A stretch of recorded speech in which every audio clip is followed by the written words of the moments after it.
السلام عليكم ورحمة الله وبركاته. هذا دابو وجن درينا دابو كم يقطع ولي لا كوني كم أرجع أنا كوني سبيشاني جت برزقو بشاني ولا كلا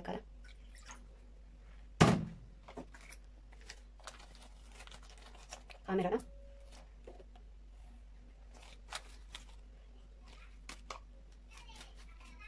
كاميرا كور بدنا فايدة من دلتني كاميرا كهار تقلني جرا كهار لكن أكو بايس نجرا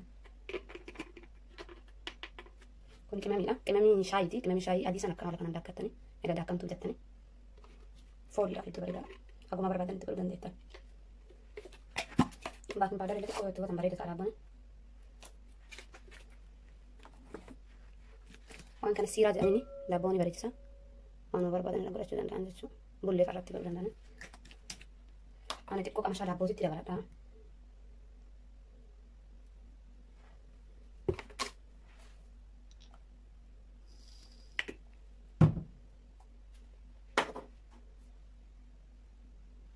هلا كنا جبنا نبرة نورين بينا كوني سوق إدّا نمنا كم بعد ترى عليه تبغى شو نداره شو أكمل عاوتي هرشة ترى والله شو ولا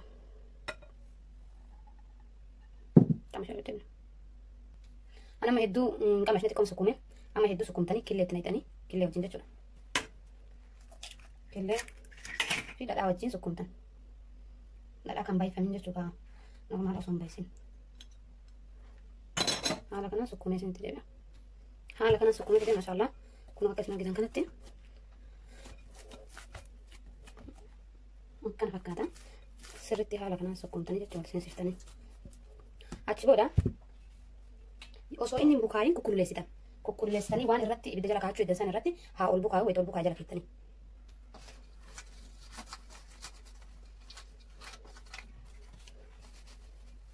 haala kanaan dhadhaa jala dibattanii waan qokaa dhadhaa zayitii dhadhaan hedduu bareedaadha akka hin qabanne godha dhadhaa tokko jira garaa nyaataaf illee osoo hin taane nuti biratti inni dada jennaani akkasii dhadhaa nyaataa illee fayyadamuu ni danda'a.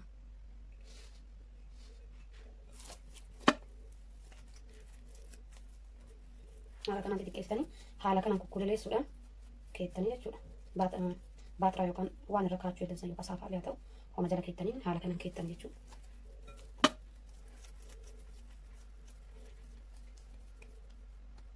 Haala kanaan keettan. Haala kanaan kukkuleessee aga bukaayyuu xiqqoo achi kaa'ee jechuudha walakkaa ta'ee agumatti ni bukaa'e. Amma wanti isinitti himuu barbaadu siiraappii kana fayyadamtanii fayyadamuu baattanii rakkoon qabu. Yoo barbaadan fayyadamuu dandeettanii yoo barbaanne dhiisuu dandeettanii miildaalee dhadhaa miildaan isin yookaan naannoo garaagaraatti jiraachuu dhabuu mala dhadhama nyaataa dhadhaa baay'ee faatan irratti sun bakkeen itti fayyadamuu ni danda'ama jechuudha. Dhadhaa miildaa itti fayyadamu. Kana fakkaataa wayita bukaa'ee geesse kana jira jechuudha. Killee takkatti fidattanii gubbaarra digdarii yoo dimnelee rakkoon qabu killee takkatti.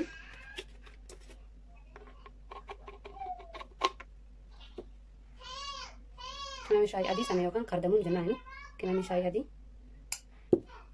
akka hafuurri fillee namatti hin dhohineef itti gootan xiqqoo aanan itti dabale kemami shaayii adii sanii fi aanan killee kana haala kana fakkaata gubbaarra dibdan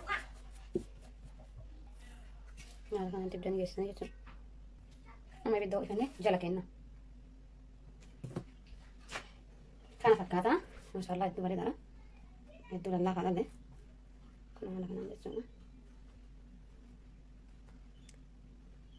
Kana jira jechuudha. Subscribe like gochuun wal biraa dhaabannu haga viidiyoo itti aanu wal arginutti nagaatti.